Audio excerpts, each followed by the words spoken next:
Kia ora, this is Arun Jacob, your friendly and frank licensed New Zealand immigration advisor as well as education advisor, coming live again from the beautiful city of Hamilton here in New Zealand.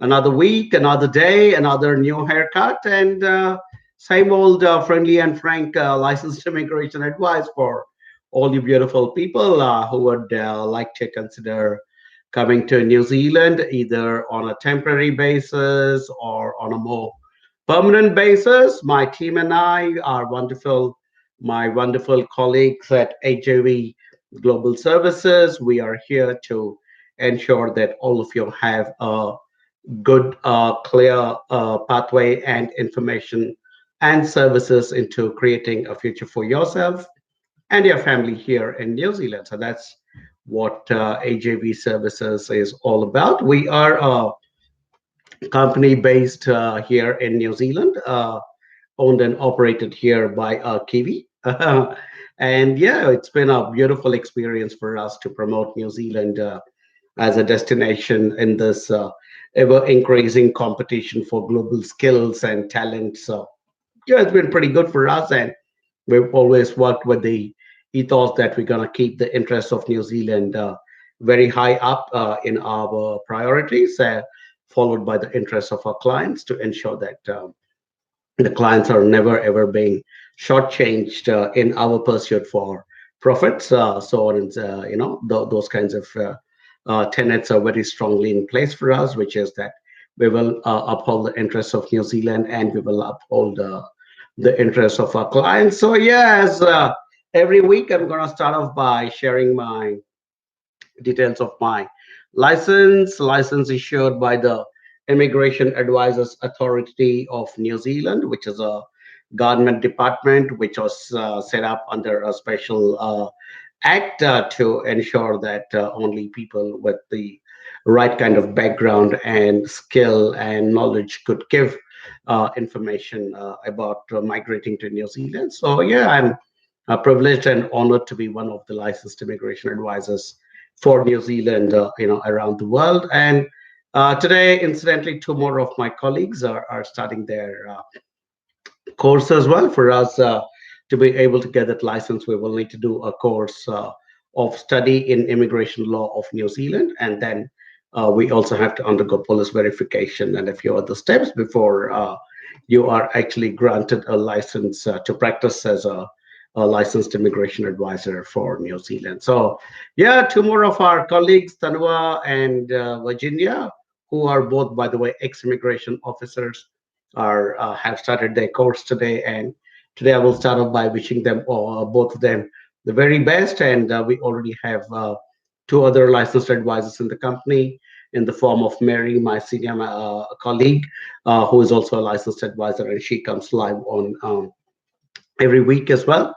And Tulika Mehra, who is also an ex-immigration officer, but who recently got her license as well, and she's also part of the of Team AJV. And together, we are all workers striving our hardest to ensure that all of you people who follow our work and are desirous of creating a future for yourself in New Zealand are constantly getting the best advice possible from all of us. All right, so as always, I'm coming live on Facebook, on the official AJV Global Facebook page, but it will also get shared to my personal profile and also to our group where we have, I think, about 22 or 1,000 people right now who are constantly following our work and also ask us a lot of questions. I'm also coming live on YouTube, my personal channel called Arun Jacob, and I'm also coming live on the AJV Global YouTube channel.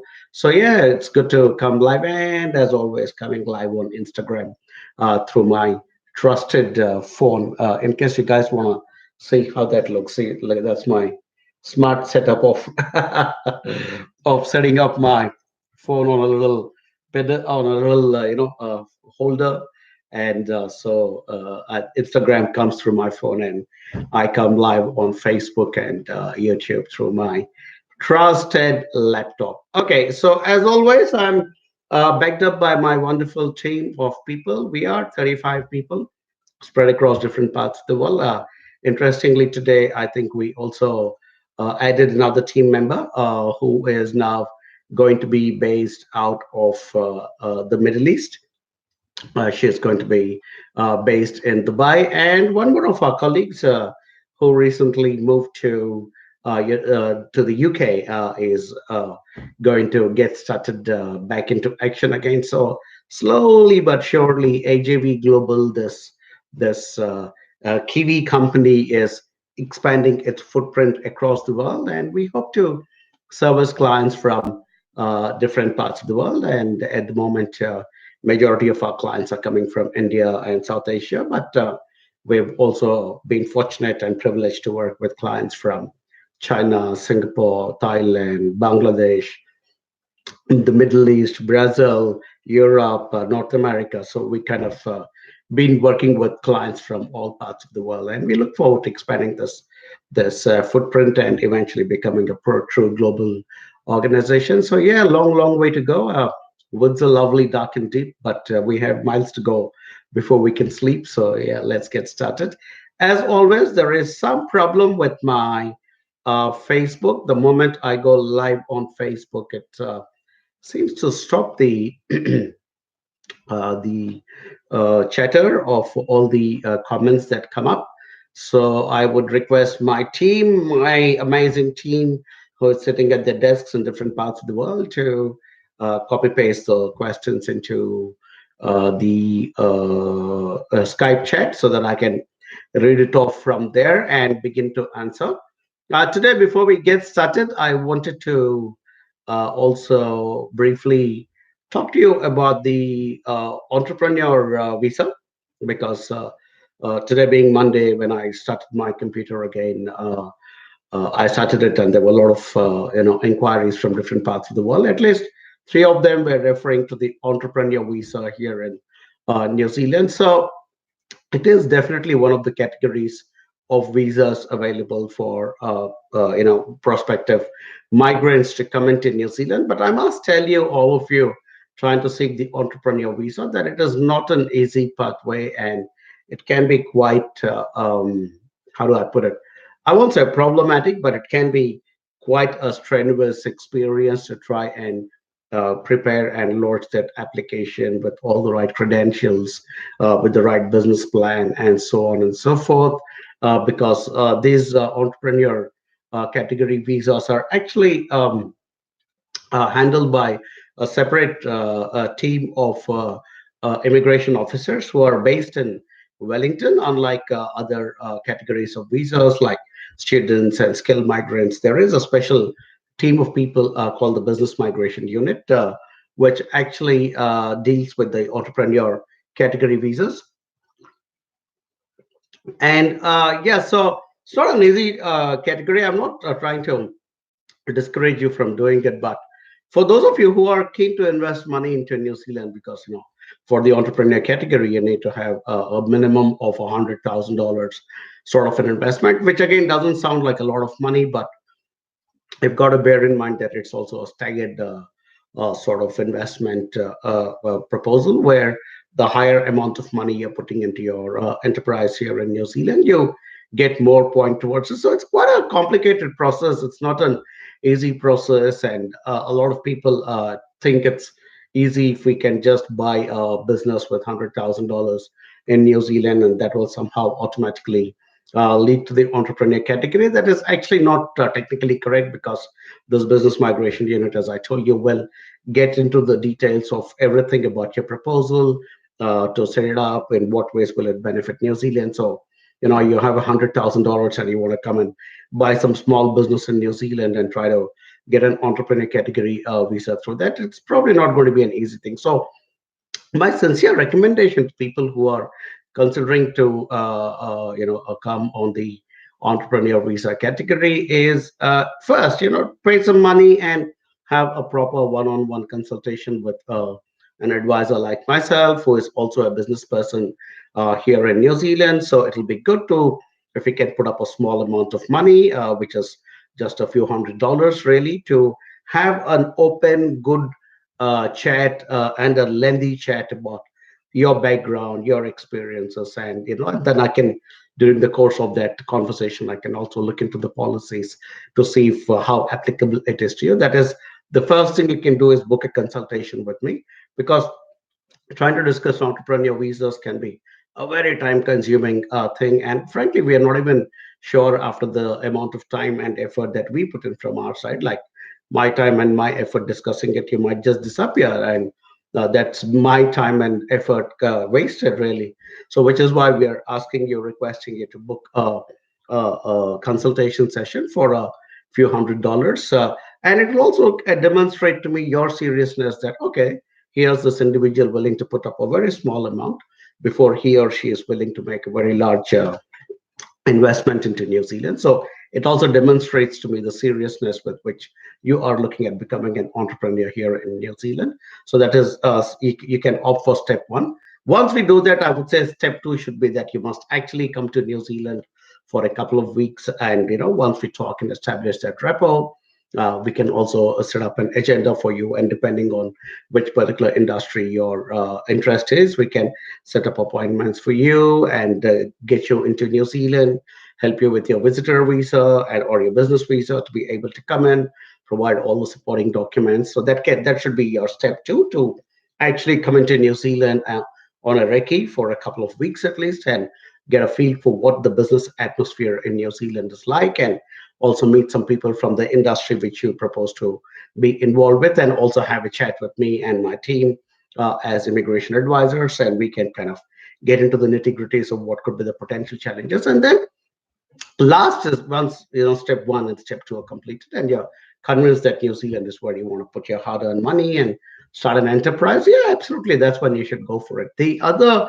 piece of advice I like to give to prospective entrepreneurs, especially if it's a young couple, I'd say, hey, look, why don't you just come here on the study pathway, where one of you actually comes on a student visa, maybe at a master's level, and the other spouse can actually come on a work visa. And if you're at the right level of course, you could potentially end up with 4 years of work visa. So while the spouse is doing his or her studies, the other partner who intends to be the entrepreneur will be on a work visa, which incidentally and beautifully also allows you to set up your own enterprise. So that's another way of getting into the, and with two of you working, one full time and one part time, whoever is studying, the amount of investment you make into the studies can also be recouped quite quickly. So that's the other way of trying to do this entrepreneur visa thing. So I get a lot of inquiries. So guys, if you really want me to get into a deep one-on-one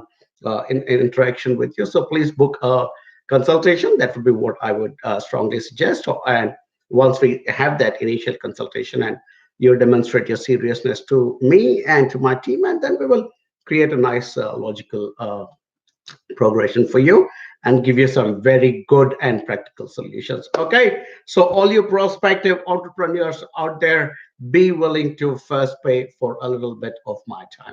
All right, cool. All right, let's see. Man, this is hard work, especially on a Monday when you're coming out of a beautiful weekend. I still have a bit of a bug in my throat. So, yeah. Okay, here we go.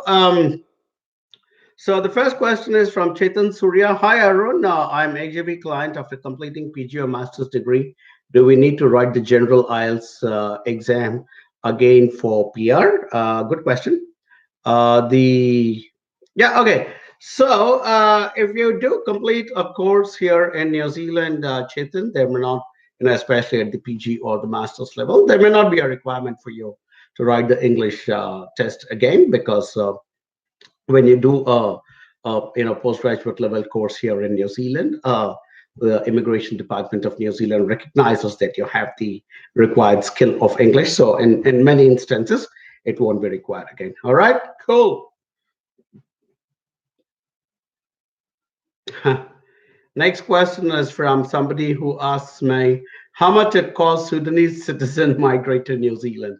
Hey, look, it's not about whether you're from Sudan or Libya or India or China or Bangladesh. It's about what kind of pathway you're seeking, whether you're seeking the skilled migration migrant category, or you're seeking the entrepreneur visa category, entrepreneur category, or the investor category, or you intend to study and settle here in New Zealand. So depending on that is what we can suggest would be the involved costs to be able to migrate to New Zealand.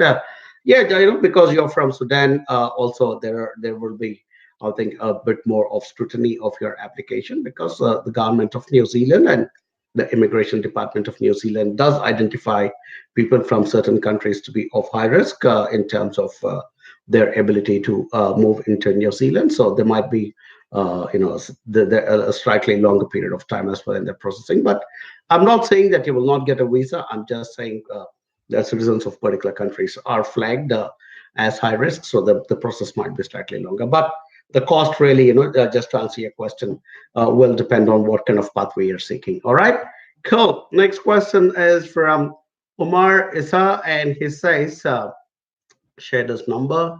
Looks like this young man is already in New Zealand because it's an 021 number. So he's obviously a subscriber to one of our local telephone services here. And it says, "Hello, Arun. If a level 7 course does not lead to a professional registration, how many years of post-study work visa typically given?" Umar Isa. Well, I mean, again, it depends, Umar, on which city you're studying this particular course in. If you are studying a level 7 course in, for instance, Auckland, and again, you haven't mentioned what is this level 7? Is it a bachelor's or is it a graduate diploma? What is it? Depending on that is what you will be decided upon in terms of and whether it requires professional registration or not. So we need to know what is the level 7 course. It's whether it's a bachelor's or not, or whether it's a graduate diploma, and whether it is being studied in Auckland or not, because and whether it will lead to a professional registration or not. So based on all those factors is whether you'll get a 1 or 2 years post study work visa. All right, cool. Next question. Can't say. Maybe it's the same Umar again, who says, "Hi Arun, if a PhD student works full time and applies for skilled migrant resident visa while he is studying, will the immigration consider to be not bona fide?" Okay, I mean, this could be an interesting situation where you have come in as a PhD student, and while you are doing your research, you might end up finding a full time job that's relevant to your background and studies,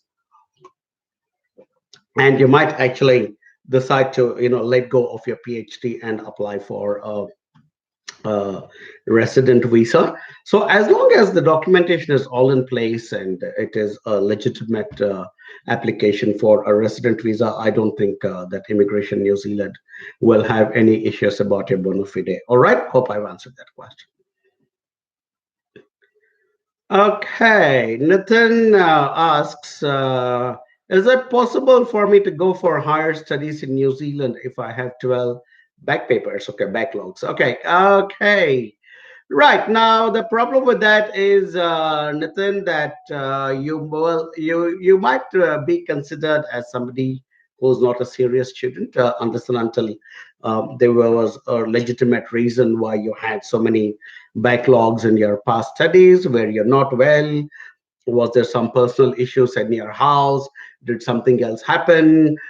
Depends on what exactly was there. If you're just being a lazy young person and not studying, it may not reflect too well. But if you give us the opportunity to talk to you and find out more details about uh, yeah, so about what exactly your background is, what is the course you studied, and why did you get this backlogs? Depending on that, we should be able to put forward a case. And at the end of the day, New Zealand would like to attract good international students, and there were genuine reasons why you were, forced to have 12 backlogs. Then we will work on it with you and put up a good application and present it to Immigration New Zealand. So what I would suggest, Nathan, is get in touch with our team. As always, I share the details here.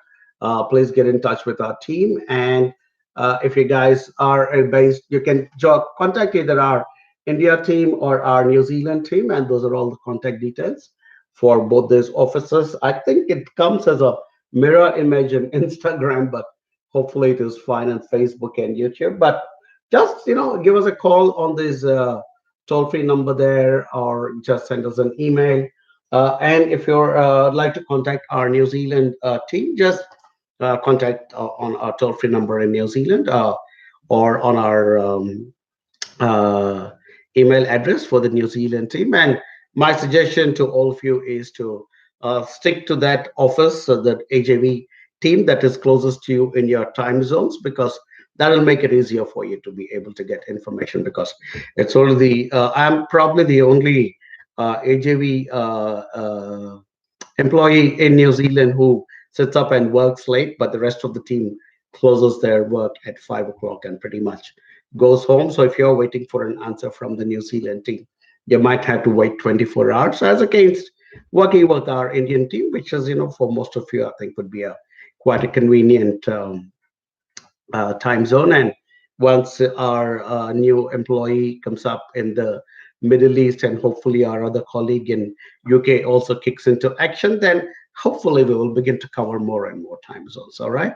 But in the meantime, you guys can contact the closest office to you through either those email addresses or through the telephone numbers. All right. Cool.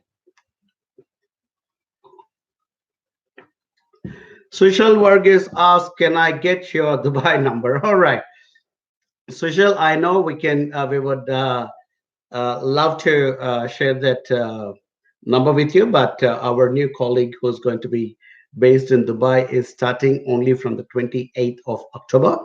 And this person is going to be a visa officer. So, like our team is sort of made up of study advisors and visa officers. The study advisors essentially work with you to figure out which is the best course for you, which are the best options in terms of institutions, cities, cost, careers, so on and so forth.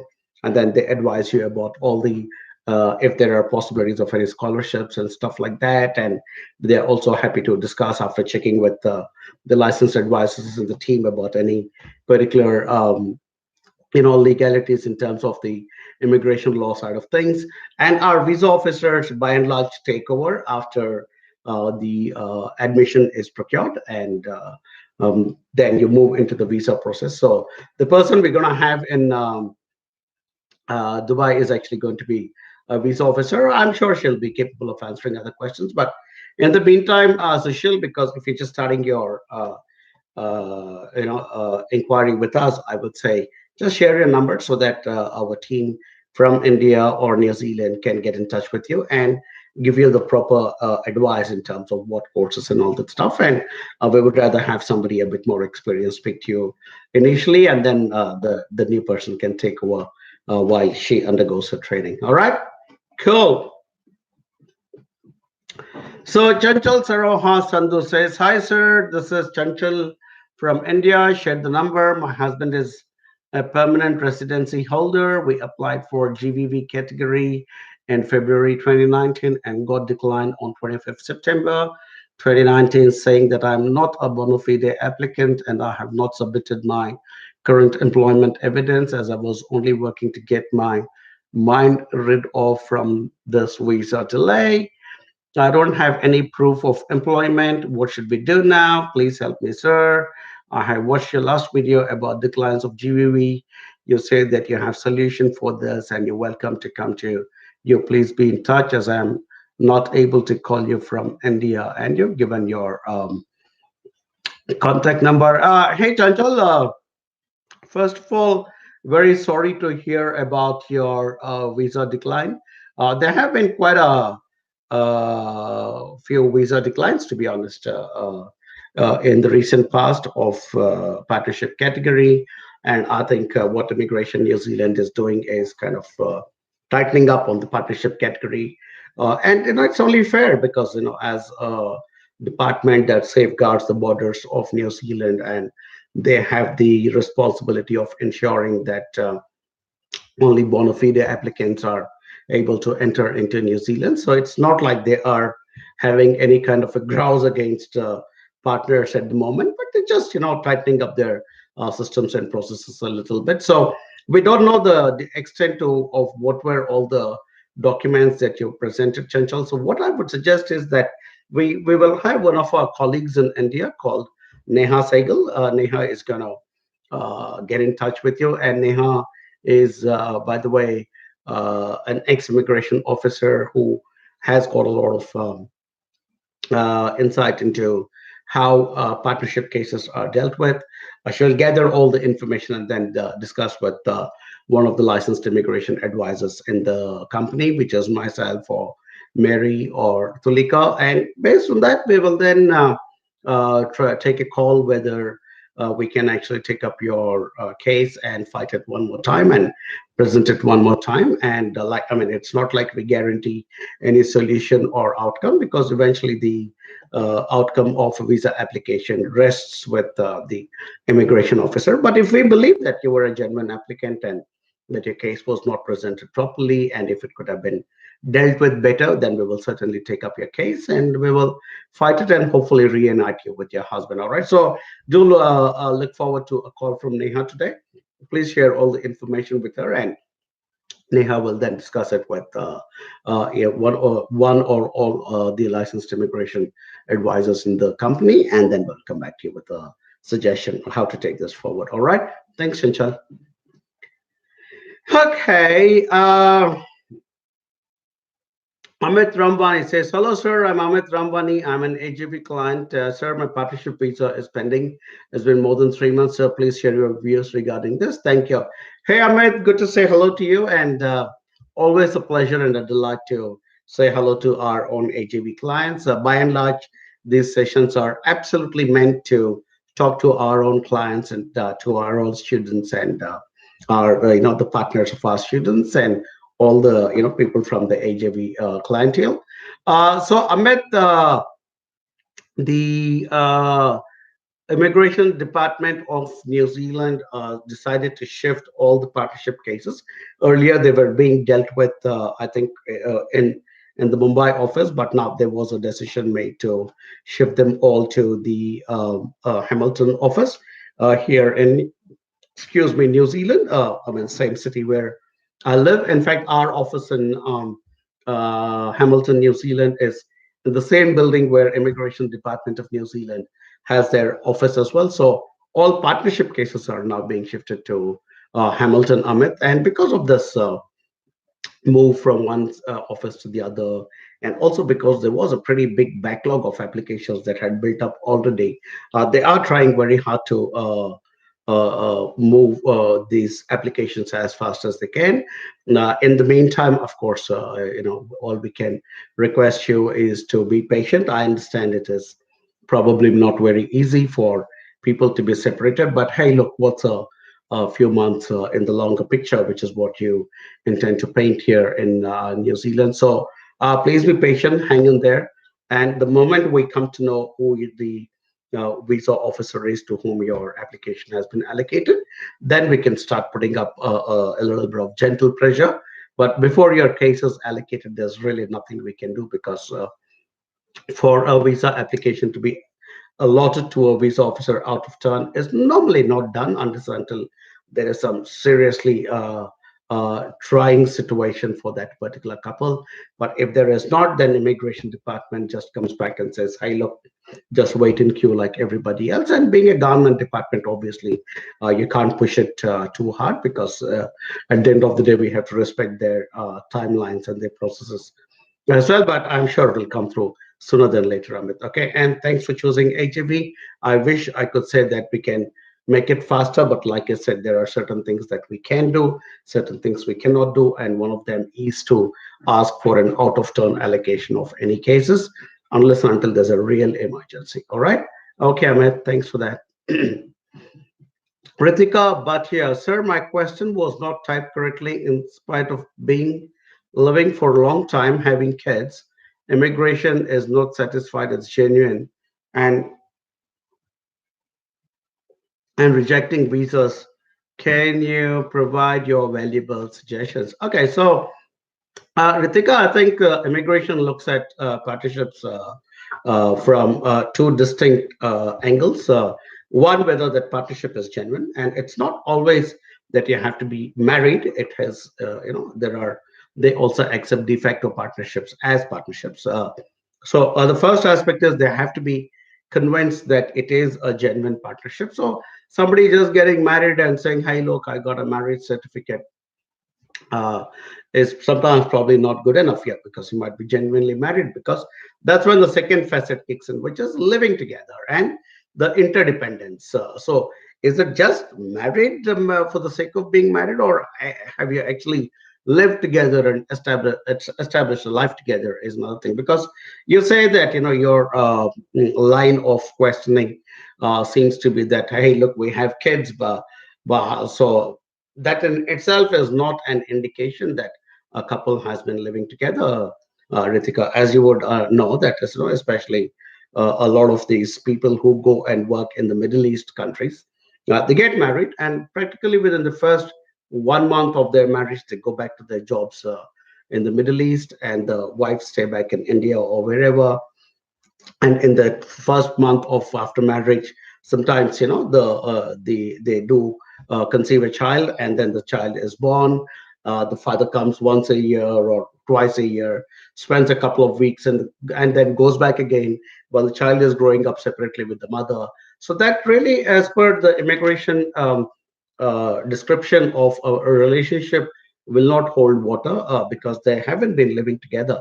So just having children really does not mean that it is, oh, these people are definitely. I mean, for that matter, a couple might be separated, and but they may not have legally divorced, but they might be living separate lives altogether. So that's the reason immigration is quite insistent on both aspects, that it is a genuine partnership, and that they have been living together genuinely as well, with interdependence. Interdependence being that they're sharing household responsibilities, um, that there is financial interdependence, and so on and so forth. So, as I keep saying, immigration is not just any other subject. Immigration is a legal subject. So if there is a law written down, and, as per the Immigration Act, the lowest the most detailed description of that law will be in the instructions, which are published by Immigration New Zealand. So visa officers go by those instructions and ensure to see that those instructions are being met. So just having a kid does not meet the instructions in many instances. So that's the reason, Ritika, I think sometimes people will struggle. And also the other thing is, people tend to sometimes take it a little easy and think, oh, because I'm married and I have kids, let me put an application and automatically I'll get it. That is exactly why we recommend that you take the help of professional advisors like myself or my colleagues Mary or Tulika, and so that we can do a professional assessment and ensure that your case is being presented the right way. Because with immigration, it's like, presenting a legal case. And you've got to ensure that the first time you present that case is done the right way, because once there is a decline, then it kind of goes into a loop, and then you're fighting that first decline, and then also trying to convince the visa officer again. So I would strongly recommend not to take these partnership visa applications trivially, people, and don't think it is, oh, I just put it in and I'll get a visa. I would strongly recommend take the help of professional advisors. If you're based in New Zealand and you want to help, just get in touch with us on those numbers. So we have a toll-free number, which is 0800 696977, which stands for 0800 my NZPR. All right, Ritika? Okay, cool. Right. All right, Sushil. I got Sushil Varghese. I got feedback from my team that you're looking for the diploma in culinary, course, and that course links have been sent you, and we are waiting for your pending documents. So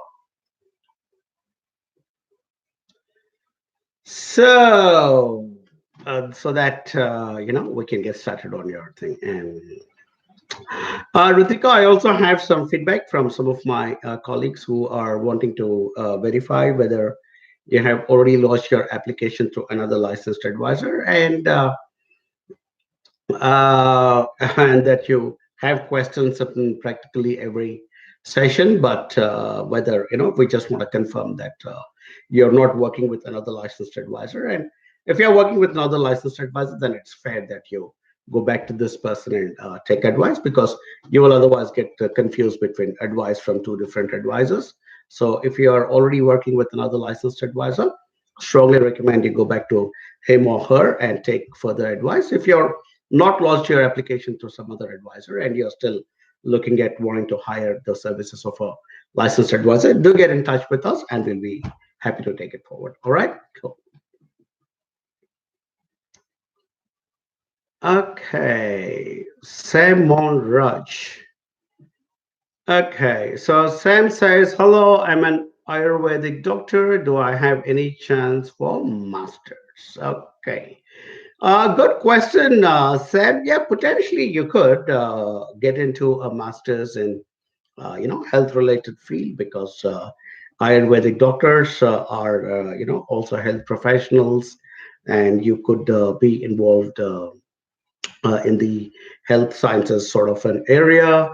So I would say, yeah, absolutely. I mean, being an Ayurvedic doctor, I mean, I'll be honest, I really don't know what are the kind of subjects that an Ayurvedic doctor studies at the bachelor's level, but I'm thinking they will not be very dissimilar to what an allopathic doctor, or, Unani doctors or some of the doctors kind of go through. So I'm thinking most definitely your bachelor's should form the basis for you to be able to get into a health related master. So get in touch with our team, Sam, and we will see what's the best fit for you. And yeah, masters is a great idea because it'll give you 3 years post-study work visa. And with your background in Ayurvedic medicine, who knows, you might be able to create a very unique pathway for yourself going forward here in New Zealand. All right, cool.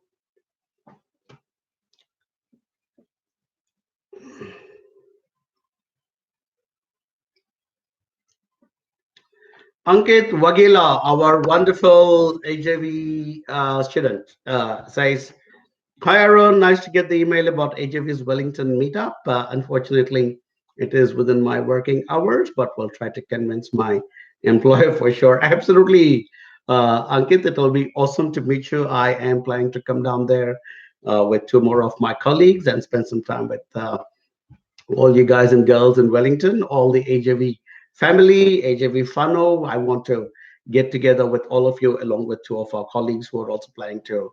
So we're planning to do a road trip actually. So, I'm going to take my brand new car and drive down from Hamilton and see all you guys and girls in Wellington. And then we will probably take the ferry and go across and see some of our students and clients in Nelson as well. And that is one of the USPs, the unique selling propositions or the highlights of AJV is that we love to get around the country and meet all our students and our clients and make sure you guys are doing well and feed you all for one evening, catch up, get to know you all better on a one-on-one basis because to a lot of you, I'm just this voice and visual on Facebook or YouTube. But yeah, it'll be wonderful. I've done quite a lot of this in the past and of late when I'm traveling, and also now that we have more team members onshore, some of our other colleagues are also coming around and saying hello. But yeah, it'll be awesome, Ankit. Really look forward to seeing you there, and please tell your boss that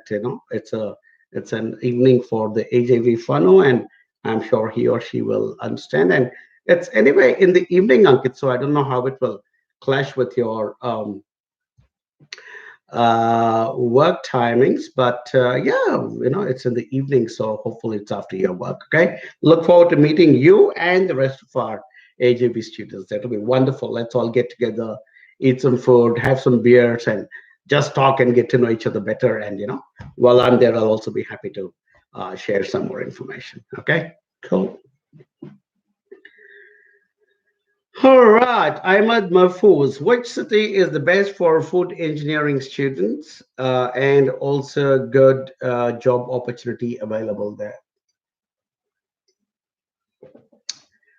Ahmad, we have good question by the way. We have a shortage of food technologists in New Zealand. It's in our long-term skill shortage area at the moment, and so there's a pretty serious shortage of food technologists across the country. But So you could potentially choose if you're going for, let's say, a level 8 or a level 9 course, which is where I think most of the food technology courses are. You could be studying it in any city because, irrespective of which city you study a level 8 or a 9, you will end up getting a 3 years post study work visa, which gives you enough time frame to be able to pick up a relevant job and move into right into the next stage of getting into residency if that's what you desire. But yeah, I mean, just from my experience, I think students going to Christchurch have done very well with this particular subject in food technology and food engineering. And I remember, I can, off the top of my head, I can think of a lot of our students and clients who have gone and studied food technology in Christchurch, and they're doing very well. They're picking up good jobs. So quite a few of them seem to be ending up in the dairy industry, which is great because we have a strong, thriving dairy industry here in New Zealand. So yeah, that's my recommendation, Ahmed. And so wait to get in touch with well, our team gets in touch, or you can also get in touch with our team, and and you could discuss further. We will also gladly connect you to some of our previous clients who have, excuse me, not only completed this course in food technology, but they have also gone on to find relevant jobs and get residency and moving forward very beautifully. So, good course choice, good subject choice, good choice of the country, because we do have a shortage. And yeah, if you choose to work with AJV, you will also have the best advice possible now when you're starting and also throughout your journey across New Zealand. All right, so that's really what sets us apart from a lot of other people because, unlike many other agencies which merely help with the admission and visa and then put you on a plane and say, bye bye, all the best, we do a bit more than that. And by that, I mean a lot more. Go to our website called ajvglobal.com, and if you go to our page called services, there is a PDF which you can download and which talks about all the services that we provide to our clients. Yeah, you'll see we guys actually go quite a bit further than most other companies, and that's really becoming the mainstay of who we are as an organization. So, if you are serious about having a good advisor throughout your New Zealand journey, that's the people to talk to. All right, cool. Akshay Philip, sir, I'm not an AJV student. Oh my, that's terrible, Akshay. How can you not be an AJV student? And you've shared your number. Can you tell me scope for mechatronics and future jobs? I mean, hey, Akshay, mechatronics as a subject is first and foremost. I'm a little upset with you that you're not an AJV student.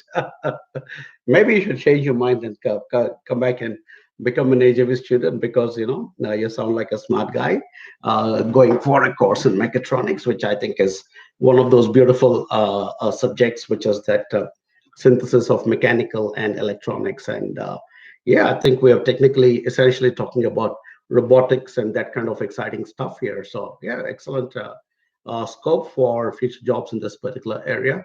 So I think overall, Akshay, the scope for mechatronics is very good because it is an engineering skill, and it, like you said, it encompasses both mechanical as well as electronics. So yeah, it's like a double-edged sword. You have the ability to cut both ways on the mechanical or on the electronic side. So I think that the opportunities would be pretty good actually. But like I keep saying, and I'm not trying to uh, tear you away or steal you away from whoever you're working with, but you will require a lot of good support here in New Zealand after you come here because one thing, of course, is choosing the right course, the right college, the right city, and all those things. But the other thing is getting that right amount of boost and encouragement and support after you reach New Zealand. And a lot of young people like you suffer from the lack of a good advisor and networking. And say, like, I'm going to Wellington in the next 1 week, 10 days time with two more of my colleagues, and we're going to meet all our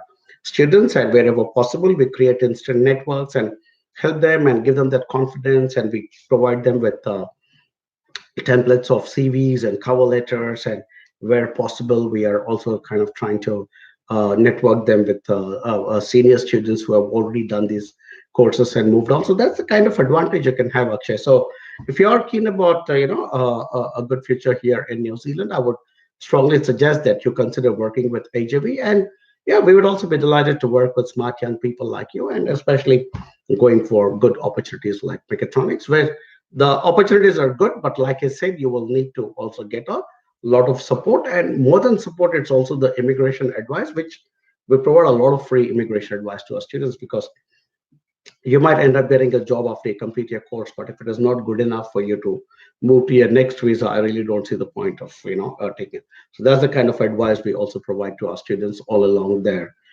journey, and we tell them, hey, look, yeah, that's good, that's not good, so on and so forth. Cool. Shamal Parekh, I have referred one of my juniors to contact HAV. She will be contacting you guys soon. Hopefully, Catherine will be her admissions officer, and Grace will be her biz officer, so she can get the best help. Her name is Shweta, and she's from Gujarat. Hey, Shamal, thank you so much. Hope you're doing well. It's so wonderful to see our ex clients and our ex students now referring their friends to us. It's such a massive boost to our morale and our confidence, because it tells us that we are doing things the right way, where our own clients and students and all of you young people are so smart this generation, that you can guys can so easily tear apart an organization or a company that's not living up to its promises. So it is very heartening, Shamal, that not only have you taken our advice and our support to reach New Zealand, and you continue to be part of the AJV family, but you're also referring your friend Shweta to us. We'll be delighted to talk to her. Catherine, hopefully, will be her admissions officer, and Grace will hopefully be her visa officer. Like I said, we are a pretty big team at the moment. We are 35 people, and I can assure you guys that each and every one of us, he's a thoroughbred professional, and so you don't have to worry whether it is going to be Catherine and Grace combination or somebody else. I promise you, each AJB employee will be equally committed to your success, and we're probably one of the. I don't want to sound immodest, but I think we're quite a crack team at the moment, and we have some serious firepower in our ranks, and I think we do stand out very, very clearly as one of the best New Zealand advising companies in the world today. So we look forward to growing on that platform, and we can only do it with the support of wonderful clients like all of you, Shamal. So thank you so much from the bottom of my heart for referring your friends, and we look forward to working with Shweta as well. I hope to see you here in New Zealand soon. All right, thanks, Shamal. Good work, Catherine and Grace. In case you're listening in, you have your past clients praising you on our public forum, and which is great. Good to hear that, guys. Well done. Okay, Nathan's come back and it says, sir, what's the minimum IELTS score required for a student visa? I'm struggling with reading. So am I, by the way, Nathan. I'm also struggling with reading. I think from my next session, I need to put on my glasses, but okay, jokes apart. So don't know what is the course you're planning to do, Nathan, but you could potentially, be in like I said, you haven't told me what level of course you're looking at, but if you are looking at a level 8 or 9, then you require an academic score in IELTS of 6.5 with no band score lower than 6. If you're going for a diploma at level 6 or 7, or a graduate diploma at level 7, or a bachelor's, you are looking at obviously academic score of 6 with no band score lower than 5.5. If you're looking at a diploma at level 5, then you're looking at 5.5 with no band low score lower than 5. So depends on what exactly is the course you're looking at, what is the level. So I'd say get in touch with our team, and they will be able to recommend to you. And if it's only just one component of IELTS that you're struggling with, I would say, hey, look, focus a bit more on that, and I think you should be all right. Okay, Nathan? Yeah, but do get in touch with the AJV team. All right, cool. That's how we get in touch with the AJV team. It's a smart way of shutting up for some time and giving my throat a bit of a rest while you guys can make a note of that. Ooh, I've had this terrible cough, that very itchy cough. So just giving a little bit of a tip, but I've been drinking warm water with honey in it, and it is actually working. I've stopped coughing, but otherwise, every time I'm out there, I'm like, people are thinking I'm about to cough my lungs out. Famous last words. I said it and then I started coughing. Okay.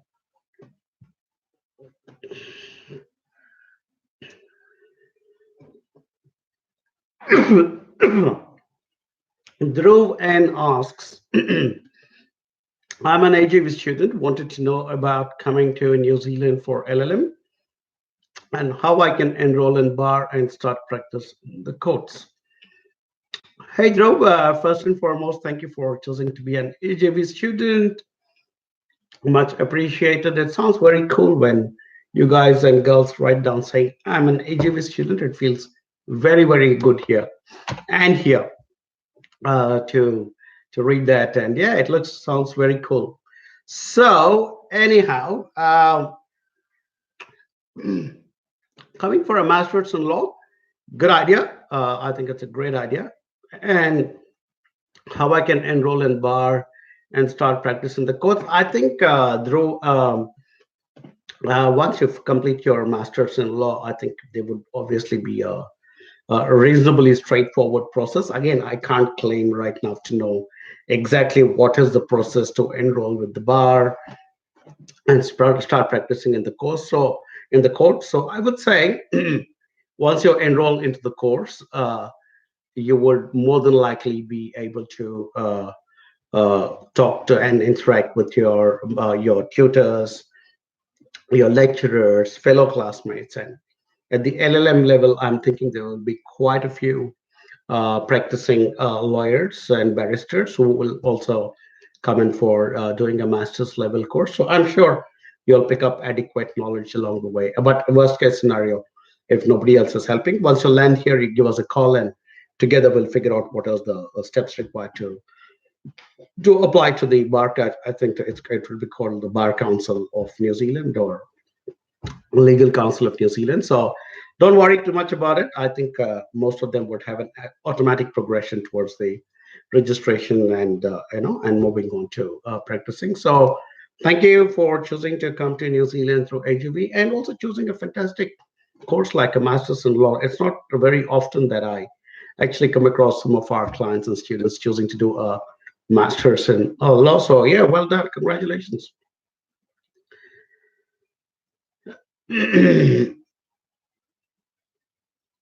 So Sunando Basu has written saying Piles reached Auckland and got good support from Anjana in formatting her resume. Thanks for the on-site support. Hey, thanks, Sunando. It's so lovely to hear feedback from our clients because obviously this is not some kind of a scripted session where I'm reading out questions. Which so this is all good. I like this. In fact, somebody was telling us that we like your live sessions.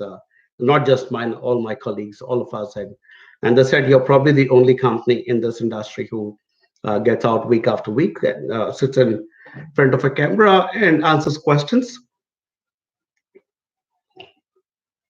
in a live environment. So, sorry guys, I think I jinxed myself. But no, good to know that your spouse has reached and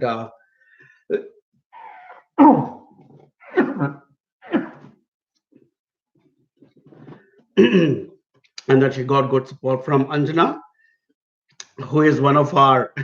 Sorry, guys, I'm not crying, just the coughing.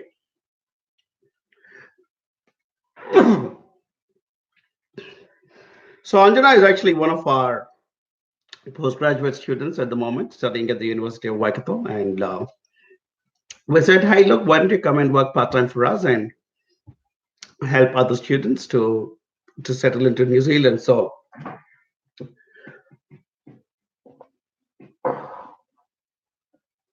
okay, I think I'll have to wind up pretty soon. Glad to hear, Sunanda, that Pile's here and all's going well. We hope to see you here very soon. All right, cool.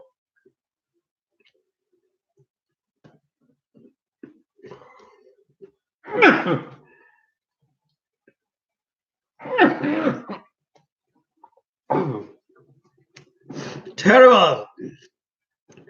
Famous last words was praising this honey water.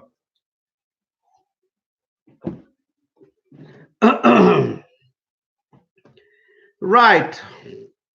I advise my foes. I have a complaint against you.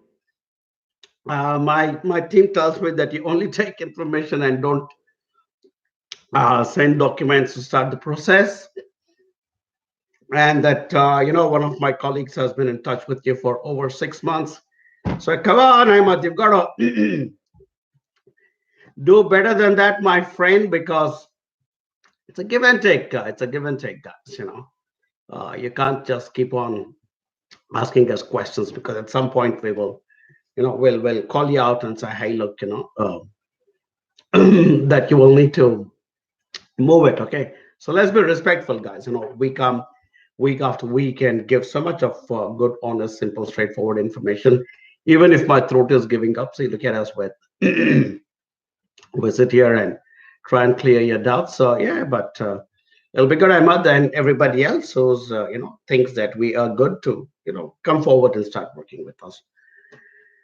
Right. Saima Ashraf says, hi, I am a non-AJV client. My number is and shares the phone number, which is fantastic. And I'm just going to quickly. Okay.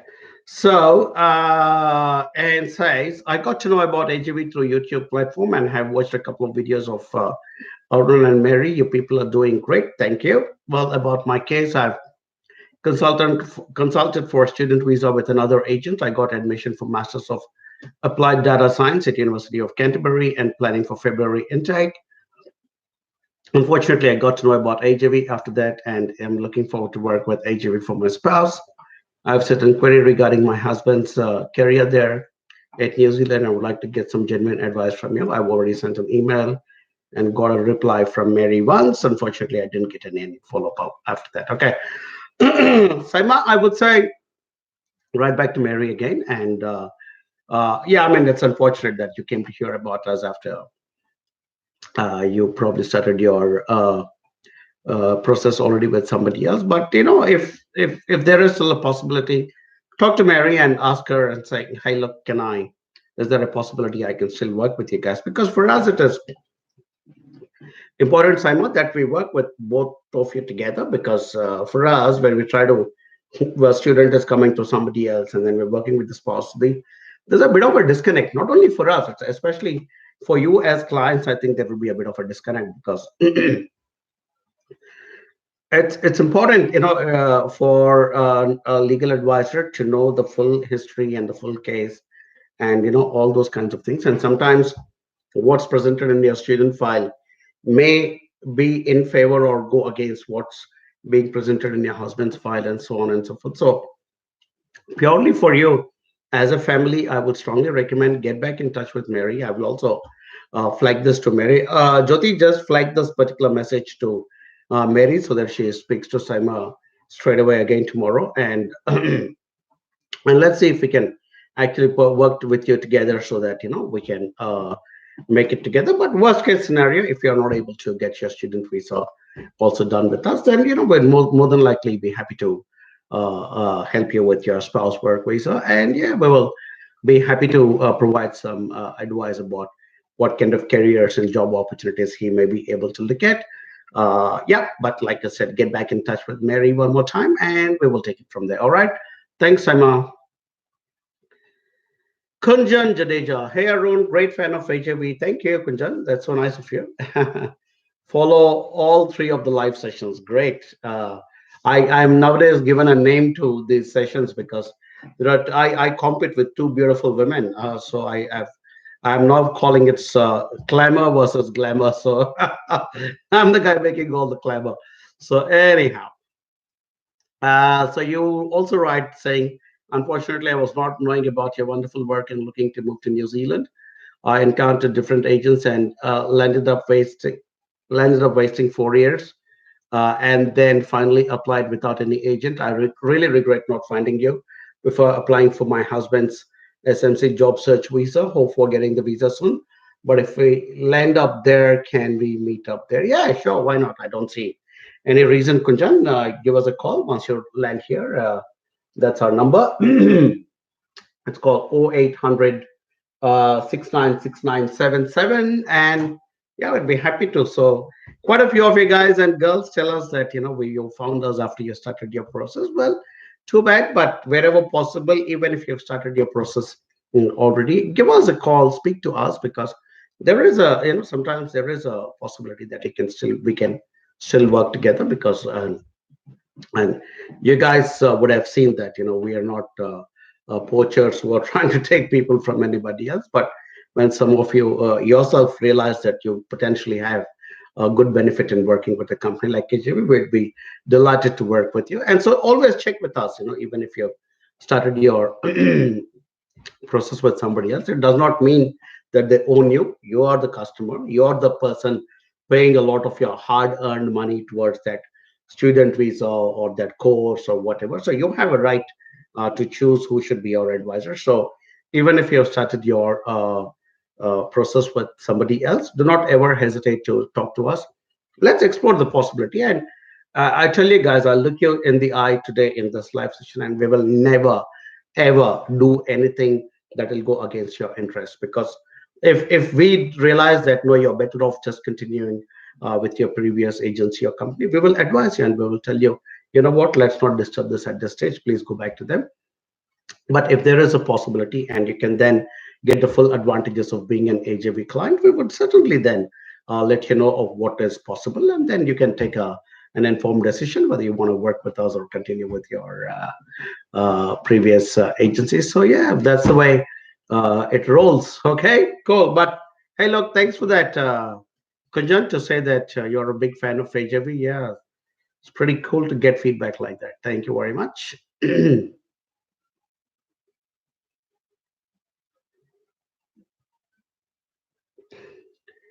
Okay, my dear friend and colleague Jyoti has asked me to ring the bell, and you all know what that means, right? It means time's up, which is probably not a bad thing because my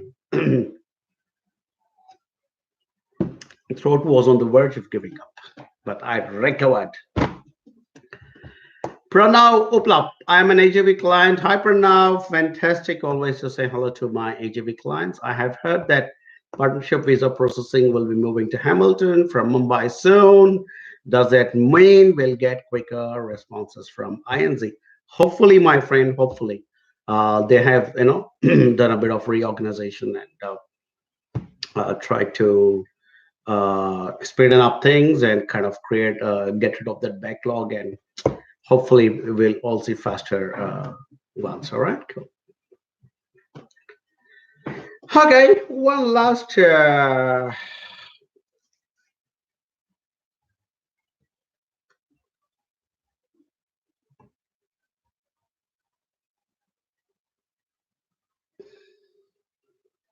I'm gonna read out some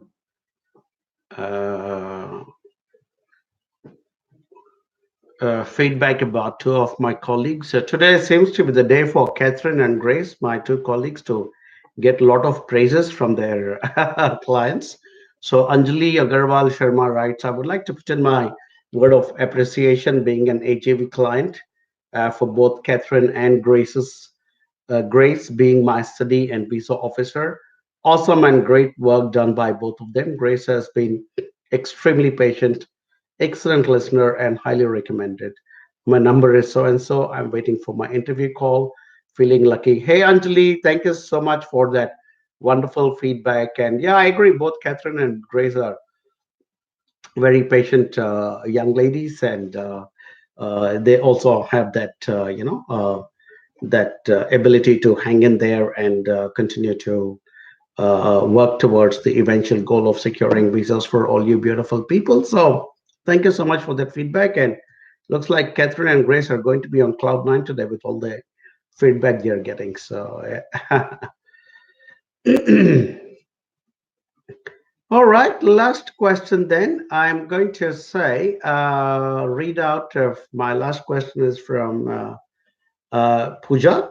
And Pooja says, "Hello, sir. I'm in touch with Neha in Mumbai. Is it true that post completing level 9 course, we need to be earning $79,000 annually besides other requirements for claiming PR?" Hey, Pooja, this is, I know there has been a little bit of confusion about this 79,000 figure that came up in the news recently. At the moment, it's only applicable to people who are getting jobs from someone called accredited employers.